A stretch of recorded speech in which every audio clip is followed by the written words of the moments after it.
Hello friends, स्वागत है आप सभी का। आज हम करेंगे प्रीवियस ईयर क्वेश्चंस जो रहेंगे आपके रेलवे आरपीएफ के लिए। ठीक है ना। आरपीएफ के लिए प्रीवियस ईयर क्वेश्चंस आज हम मैथ के लगाएंगे। मैथ का प्रैक्टिस सेट रहेगा ये। मेरे ख्याल से 17 जनवरी 2019 में पेपर हुआ था, उसके सेकंड शिफ्ट के क्वेश्चंस हैं। तो इससे आपको अंदाजा लग जाएगा कि एग्जाम्स में कैसे कैसे क्वेश्चंस आते हैं। तो उस हिसाब से हम फिर आगे क्वेश्चंस करेंगे। ठीक है, प्रैक्टिस करेंगे। ये प्रीवियस ईयर क्वेश्चंस हैं। ठीक है ना। तो देखते हैं, पहला क्वेश्चन देखो लिखा है, एक आयत की चौड़ाई 100 सेंटीमीटर और कर्ण 260 सेंटीमीटर, तो इसकी परिधि ज्ञात करो। यानी आपको मैं बिल्कुल बेसिक से सिखाऊंगा और शॉर्ट ट्रिक सिखाऊंगा। ठीक है, शॉर्ट ट्रिक से बेसिक से दोनों सिखाऊंगा। ध्यान से देखो देखो, ये हमारा आयत है, मान लिया ये हमारा आयत है, तो इसकी चौड़ाई 100 है। चौड़ाई कितनी है? ये 100 सेंटीमीटर चौड़ाई। और ये इसका कर्ण समझते हो, इसके कर्ण यानी विकर्ण, कर्ण यानी विकर्ण। इस तरह से दो विकर्ण होते हैं, ऐसे डाल सकते हो या फिर ऐसे विकर्ण डाल सकते हो। ठीक है ना, ऐसे। तो मैंने मान लिया ये वाला विकर्ण इसमें डाल दिया है, तो विकर्ण हमारा कितना है? 260 सेंटीमीटर। ठीक है ना। तो हमें इसकी परिधि ज्ञात करनी है। परिधि का अर्थ क्या है? इस आयत का परिमाप ज्ञात करना है। ठीक है ना, इस आयत का क्या ज्ञात करना है? परिमाप ज्ञात करना है। तो परिमाप ज्ञात करने के लिए हमें लंबाई और पता होना चाहिए। परिमाप का मतलब चारों भुजाओं का योगफल, चारों भुजाओं का योगफल। तो चारों भुजाओं का योगफल करने के लिए हमें ये वाली भुजा और चाहिए, इसे लंबाई कहते हैं। आयत की सम्मुख भुजाएं बराबर होती है, लंबाई लंबाई बराबर होता है और चौड़ाई चौड़ाई बराबर होता है। ठीक है, तो लंबाई हमें पता होगा, तो लंबाई लंबाई दो अपने आपस में बराबर हो जाएंगे। चौड़ाई 100 इधर है, 100 इधर होगा, तो चौड़ाई तो हमें पता है। ठीक है ना। लंबाई ज्ञात करना है, तो लंबाई ज्ञात करने के लिए देखो आपको पता है कि आयत में सभी कोण 90 डिग्री होते हैं। सभी कोण कितने होते हैं? 90 डिग्री होते हैं। अगर ये 90 डिग्री कोण है तो ये जो त्रिभुज इस तरह से बन जाएगा, ये समकोण त्रिभुज बन जाएगा। ये क्या बन जाएगा? समकोण त्रिभुज बन जाएगा, जिसमें ऊंचाई 100 सेंटीमीटर हो जाएगी और कर्ण है तो 260 सेंटीमीटर हो जाएगा। आधार आपको ज्ञात करना होगा, आधार ज्ञात करना होगा। तो इसे आप दो तरह से कर सकते हैं। इसमें आपको पता है कि जब पाइथागोरस थ्योरम लगाते हैं तो समकोण त्रिभुज में ही लगती है, तो समकोण त्रिभुज में पाइथागोरस थ्योरम लगा सकते हैं। नहीं तो एक और तरीका है ट्रिपलेट का। त्रिक पता होना चाहिए आपको। त्रिक पता करने के लिए देखो, हमारा पहला होता है 3 4 5, पता है आपको। ये कर्ण माना जाएगा, इनमें से एक आधार एक लंब। ठीक है ना। एक पहला करके देख सकते हो आप। हमारी पाइथागोरस थ्योरम क्या होती है? कर्ण का स्क्वायर और आधार लंब के स्क्वायर के योग के बराबर होती है। यानी बड़ी भुजा का वर्ग है, छोटी छोटी दोनों भुजाओं के वर्ग के योग के बराबर होता है। तो अब देखो इसमें तो बन नहीं पा रहा, क्योंकि एक और लिखता हूं, देखो एक और अपना 5 और 12 13 ट्रिपलेट आपको ये याद करनी पड़ेगी, है ना। 5 12 13, एक और होता है 8 15 17। ये ट्रिपलेट पर एक आपको वीडियो में लेकर आऊंगा, उसमें ट्रिपलेट सिखाऊंगा, यानी ट्रिक सिखाऊंगा। समकोणिक त्रिक होते हैं उनको सिखाऊंगा। ठीक है, होता कुछ नहीं खास नहीं है। अगर आप 13 का स्क्वायर करेंगे, 13 का स्क्वायर कितना होता है? 169। ठीक है, और 12 का 5 का स्क्वायर करेंगे, तो 5 का 25 और 12 का 144, दोनों को प्लस करेंगे तो 169 होगा। जोड़ के देखो, 5 और 4 9, 4 2 6 169। इसे कहते हैं ट्रिपलेट, यानी त्रिक कहते हैं। छोटी छोटी दोनों भुजाओं का योगफल, वर्ग का योगफल बड़ी भुजा के वर्ग के योग बराबर होता है। ठीक है ना। तो इससे हम डायरेक्ट ज्ञात कर सकते हैं। कैसे कैसे डायरेक्ट कर सकते हैं? जो हमें 100 पता है, 100 यानी 5, 5 का कितना गुना है 100? देखो 20 से गुणा करें तो 20 पन्ना 100, है ना। 20 से 13 में करो, 13 दूनी 26, 260। देखो दो लोग मैच कर गए, कर्ण 260 मैच कर गया और 100 इसका मैच कर गया 20 से गुणा करने पर। तो 20 का अगर मैं यहाँ भी गुणा कर दें तो 20 12 दूनी 24, 240, यानी इसका जो आधार है ये 240 आ जाएगा, 240। यानी आप ज्ञात कर सकते हैं कि 240 की लंबाई होगी। आगे बात समझ में? ऐसे हम जल्दी ज्ञात कर सकते हैं। मैं तो समझा रहा हूँ इसलिए टाइम लग रहा है। ऐसे ट्रिपलेट याद हो तो हम जल्दी ज्ञात कर सकते हैं। पाइथागोरस थ्योरम लगाएंगे, स्क्वायर करेंगे, जोड़ेंगे, तब आएगा आंसर। इसको हम डायरेक्ट कर सकते हैं। ठीक है ना। तो देखो लंबाई आ गई 240 इधर, 240 ये भी होगी। ठीक है, तो चारों भुजाओं को प्लस कर लो, आपकी परिधि आ जाएगी। अब अगर आपको आयत का परिमाप ज्ञात करना है, परिधि ज्ञात करनी है, तो चारों भुजाओं को प्लस कर लो। और या फिर फॉर्मूला होता है 2 ब्रैकेट में L + B, लंबाई और चौड़ाई को जोड़ के 2 से गुणा कर दो, तो 2 2 बार है ना, दोनों लंबाई भी 2 बार है, चौड़ाई भी 2 बार है, तो दोनों को जोड़कर 2 से गुणा कर दो। तो ऐसे आ जाएगा। ठीक है, तो हमारी लंबाई चौड़ाई कितनी है? 240 और 100, 240 प्लस 100, तो 240 और 100 कितना हो गया? 2 गुणा 340, 240 को 100 को जोड़ा है 340, 340 का 2 में गुणा करें 34 दूनी और 680, ठीक है ना, इतना सेंटीमीटर आ जाएगा 680। तो हमारा ऑप्शन कौन सा है? Option number B. ठीक है, ये 680 आ जाएगा। तो ये हमारा रेलवे आरपीएफ 2019 में आया हुआ क्वेश्चन है। बताओ समझ में आया तो लाइक करके बताओ। ठीक है ना। सेकंड क्वेश्चन भी है हमारे पास। सेकंड क्वेश्चन है हमारे अनुपात वाला, रेशियो वाला है क्वेश्चन। रेशियो वाला जो क्या कह रहा है, एक विशिष्ट राशि को 6:5 में विभाजित किया गया है और दोनों भागों में विभाजित किया गया है। यदि पहला भाग 126 है तो कुल राशि ज्ञात करो, कुल राशि कितनी है? अगर पहला भाग 126 है, देखो 2 भाग है इसमें, 2 भाग दिख रहे हैं आपको, 6:5, यानी पहला भाग तो 6 और दूसरा भाग 5। 6:5 का मतलब क्या होगा? पहला भाग 6, दूसरा भाग 5 है। अगर टोटल देखा जाए, टोटल कितना है? 6 और 5 कितने हो गए? 11। टोटल 11 हिस्से है। टोटल कितने हैं? 11 हिस्से। ठीक है, ये याद रखना है। 2 हिस्से हमारे पास ए और बी, वो 6:5 है, यानी ए को 6 हिस्से मिलेंगे और बी को 5 हिस्से मिलेंगे। यानी हम पूरी राशि के 11 हिस्से करते हैं। टोटल कितने करते हैं? 11 हिस्से करते हैं। 6 हिस्से पहले वाले व्यक्ति को मिल जाएंगे और 5 हिस्से दूसरे वाले व्यक्ति को मिल जाएंगे। ठीक है ना, आगे बस में ये अर्थ है इसका। तो पहला वाला हिस्सा उसने बताया कि 126 है। पहला वाला हिस्सा कितना है? 126। तो आपको मैं कंसेप्ट बताऊं, तो 6 की वैल्यू 126 है। पहला हिस्सा 6 की वैल्यू कितनी? 126। तो जो ओरिजिनल वैल्यू होती है उसको हम ऊपर लिखते हैं। ओरिजिनल वैल्यू तो 126 है, और जो अनुपात की वैल्यू होती है उसको नीचे लिखते हैं। अनुपात की वैल्यू कहाँ लिखते हैं? नीचे।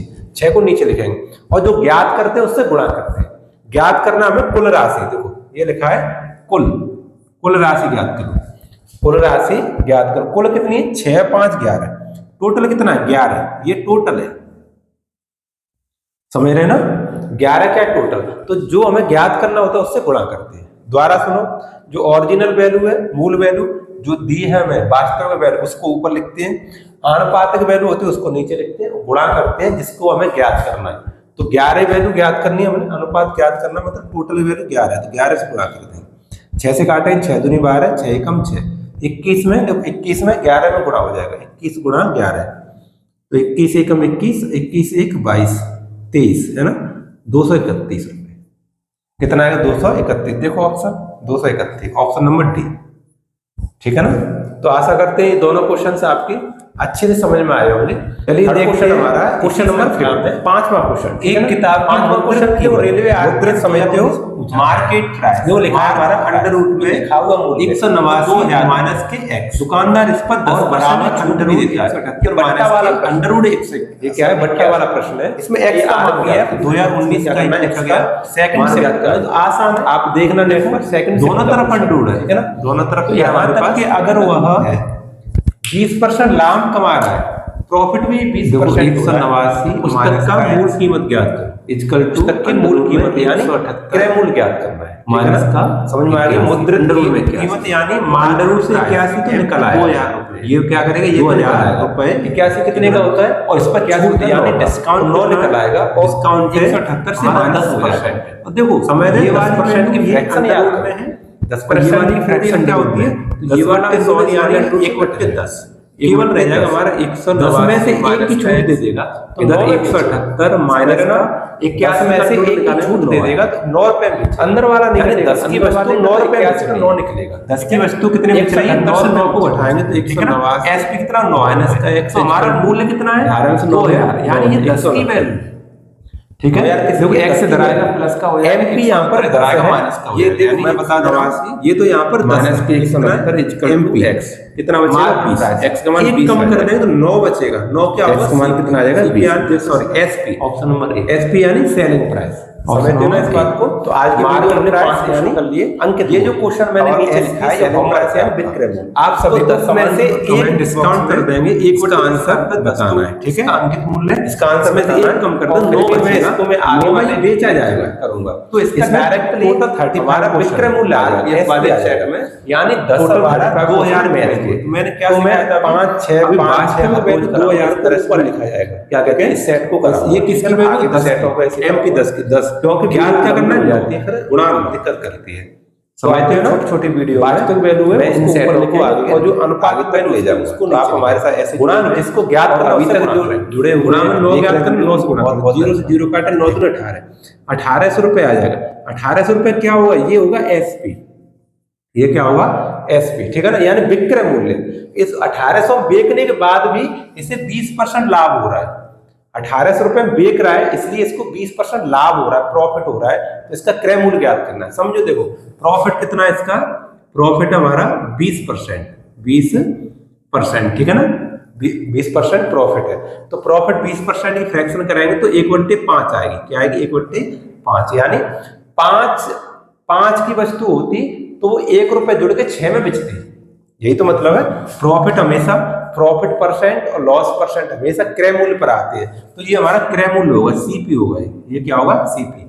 आधार क्या होगा इसका, सीपी होगा। उसमें 1 प्लस कर दें, क्यों प्लस करें, क्यों प्रॉफिट है तो 6 हो जाएगा, क्या हो जाएगा 6। तो 6 यहाँ पर क्या होगा हमारा एसपी, क्या होगा एसपी। आगे बात समझ में। अगर मैं 20% प्रॉफिट की बात करूंगा तो इसमें 5 सीपी होगा, 5 में 1 जोड़ दें तो 6 एसपी हो जाएगा, यानी विक्रय मूल्य हो जाएगा।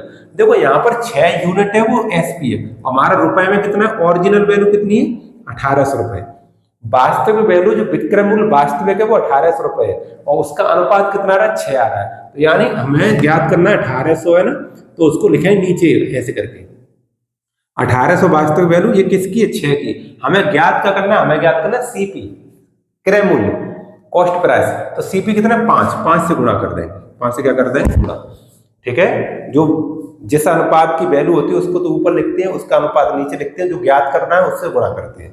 तो इसको हम काटेंगे 6 से, 6 × 18 300 बार, ठीक है ना। 300 का 5 में गुणा हो जाएगा, 300 पर ना 1500, तो 1500 रुपए सीपी आ जाएगा, क्या आ जाएगा सीपी आ जाएगा 1500 रुपए, ठीक है ना। आगे बस में ये हमारा फाइनल उत्तर होगा, क्योंकि उसने यही पूछा था। यहाँ कहाँ है ऑप्शन, ये ऑप्शन नंबर डी, ठीक है ना। इस क्वेश्चन को मैं ट्रिक से समझाना चाहूंगा, अगर आप समझना चाहते हैं ट्रिक से समझाना चाहूंगा, नहीं तो आप स्किप करते हैं आगे बढ़े, ठीक है ना।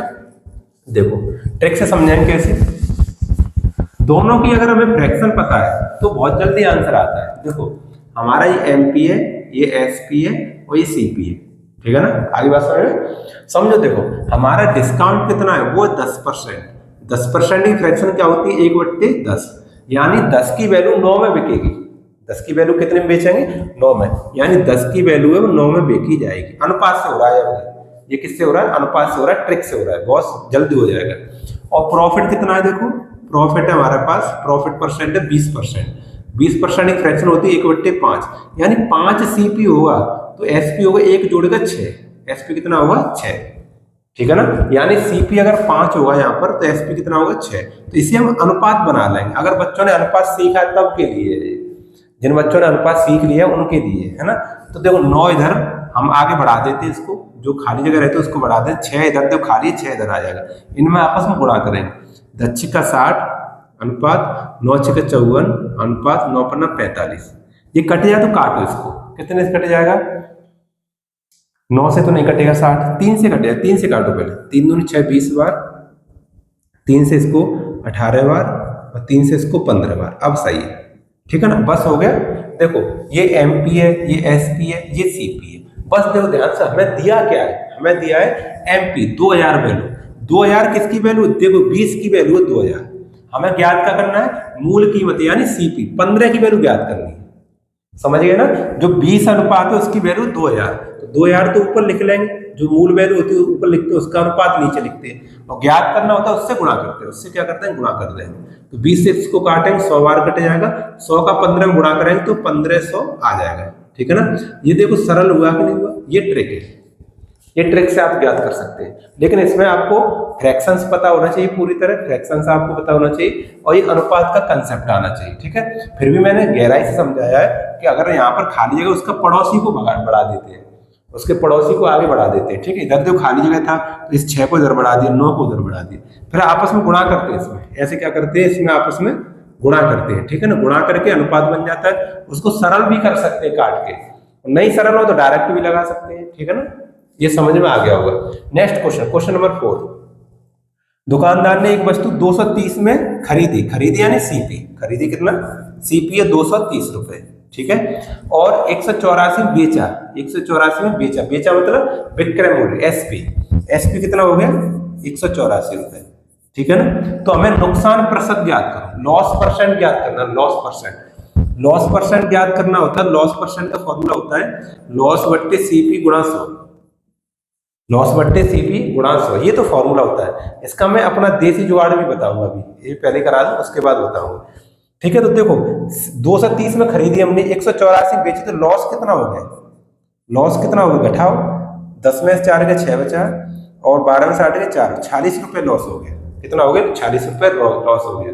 और हमें ज्ञात करना लॉस परसेंट, तो लॉस को ऊपर लिखेंगे, 46 को ऊपर लिखेंगे, और सीपी कितना है देखो, सीपी 230, 230 को नीचे लिखेंगे, गुणा 100 करें, ठीक है। 1 0 से 0 को काटो, 23 से काटो 46 को 2 बार, 2 गुणा 10 रह जाएगा, 2 गुणा 10 यानी 10 दूनी 20 आ जाएगा, ठीक है ना।